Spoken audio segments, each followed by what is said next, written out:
আপনি এমন একটা চাকরি করছেন যেখানে সব সময় ঘুষের অফার, সেই চাকরি আপনার করতে হবে, মুসলমান করবে এবং 1 পয়সা ঘুষ নেবে না। তারপরে তো কোরআনটা ইমপ্লিমেন্ট হলো না। কোরআন কি ওই জিন পরীরা ইমপ্লিমেন্ট করবে? কোরআন তো মানুষ ইমপ্লিমেন্ট করবে। কোন মানুষটা ইমপ্লিমেন্ট করছে?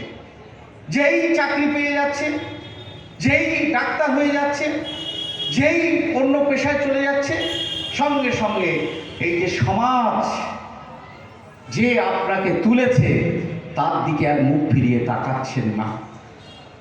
আপনার ইবাদত কোথায় গেল? ইবাদত আপনার জন্ম থেকে মৃত্যু পর্যন্ত যতদিন শ্বাস প্রশ্বাস চলবে সবটাই ইবাদত।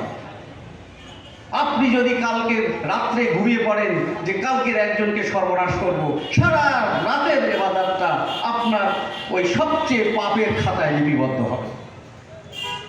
ইন্টেনশন কি আপনার? এই জন্য বিচারেও দেখে যে ইন্টেনশনটা কি ছিল। আপনি একজনকে জলে ফেলে দিয়েছেন, সে হয়তো কোনো কারণে মারাও যেতে পারে, কিন্তু ইন্টেনশনটা কি ছিল? আপনি যদি প্রমাণ করতে পারেন ওকে জলে ফেলে দিয়েছি কারণ এখানে কারেন্টের তার ছিল, তাড়াতাড়ি করে আমি ওইটার জন্য করেছি, তাহলে কিন্তু আপনি সেখানে সাহারা পেয়ে গেলেন। তখন বিচারকরা বলবে যে না, এর ইন্টেনশনটা খুন করা ছিল না, ওকে মারার জন্য ছিল না, ওকে বাঁচানোর জন্য ছিল, কিন্তু সেই সময় কাজ করেনি যে ও সাঁতার জানে না। That's all.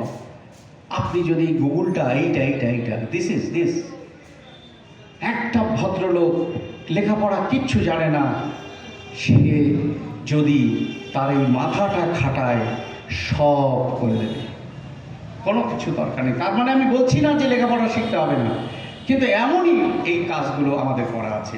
আমাদের মুসলমানদের এগোতে হলে সমস্ত জায়গায় আপনাকে যেতে হবে, আপনাকে ফেস করতে হবে। You have to face all things, এবং ফেস করলেই দেখবেন আপনি সেখানে কিছু না কিছু পাচ্ছেন।